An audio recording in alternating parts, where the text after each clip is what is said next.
Hi అండి. మైసూర్ పాక్ అండి. ఇంట్లో మళ్ళీ అడిగేశారు. కొబ్బరి నూనె ఒక గ్లాస్ వేసుకున్నాను. 2 స్పూన్ల వరకు నెయ్యి చేసుకున్నాను. వేరే స్టవ్ మీద వేడి చేసుకుంటున్నాను. చాలా బాగా సింపుల్గా ఈజీ అండి. ఒక గ్లాస్ శనగపిండికి 2 గ్లాసులు షుగర్ వేసి ఈసారి కొద్దిగా వాటర్ పోసి పాకం వచ్చేలా చేశాను. మనకి తీగ పాకం వచ్చేలా చేసి చక్కగా పక్కనున్న ఆయిల్ కొద్ది కొద్దిగా వేడి వేడి ఆయిలే వేసుకోవాలి. కొద్ది కొద్దిగా వేస్తూ బాగా కలుపుతూ ఉండాలి. స్టవ్ సిమ్లోనే ఉండాలి.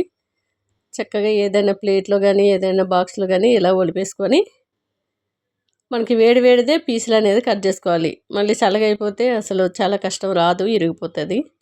అందుకని ఇట్లా చిన్న ఘాట్లలో పెట్టేసుకొని ఇంకా నేను చల్లగా అయ్యే వరకు కూడా మా ఇంట్లో ఆగరనమాట. స్వీట్ అంటే పిచ్చి. మొన్న చేశాను, చాలా టేస్ట్గా వచ్చింది. మనకు కొబ్బరి తిన్నట్టే అనిపిస్తుందండి. కొబ్బరి వేయనే లేదు కానీ కొబ్బరి ఆయిల్ వేసాం కదా, కొబ్బరి నూనె చాలా టేస్ట్గా ఉంది. ఈసారి పర్ఫెక్ట్గా వచ్చింది, చాలా బాగుంది.